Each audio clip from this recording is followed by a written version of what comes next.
जय माता दी दोस्तों, आज की कहानी मैं आपको सुनाने लगा हूँ बिहारी जी के 4 लड्डू। दोस्तों, बहुत समय पहले की बात है।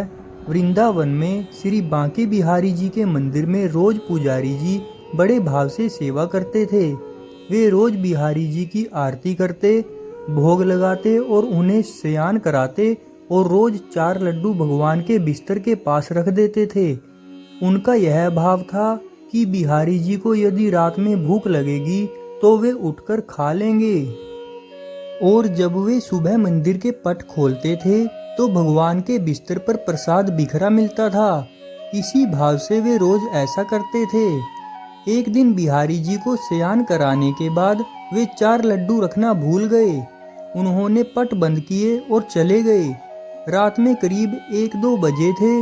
जिस दुकान से वे बूंदी के लड्डू आते थे उन बाबा की दुकान खुली थी।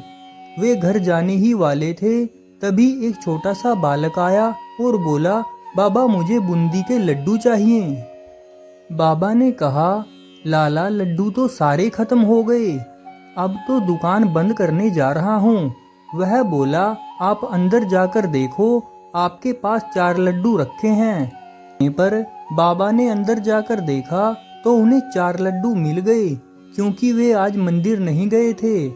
बाबा ने कहा, पैसे दो। बालक ने कहा, मेरे पास पैसे तो नहीं हैं, और तुरंत अपने हाथ से सोने का कंगन उतारा और बाबा को देने लगे। तो बाबा ने कहा, लाला पैसे नहीं है तो रहने दो, कल अपने बाबा से कह देना, मैं उनसे ले लूंगा। पर वह बालक नहीं माना और कंगन दुकान में फेंक कर भाग गया।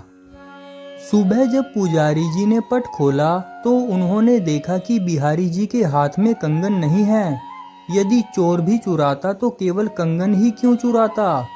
थोड़ी देर बाद ये बात सारे मंदिर में फैल गई। जब उस दुकान वाले को पता चला तो उसे रात की बात याद आई।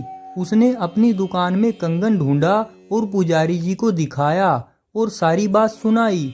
तब पुजारी जी को याद आया कि रात में मैं लड्डू रखना ही भूल गया था, इसलिए बिहारी जी स्वयं लड्डू लेने गए थे।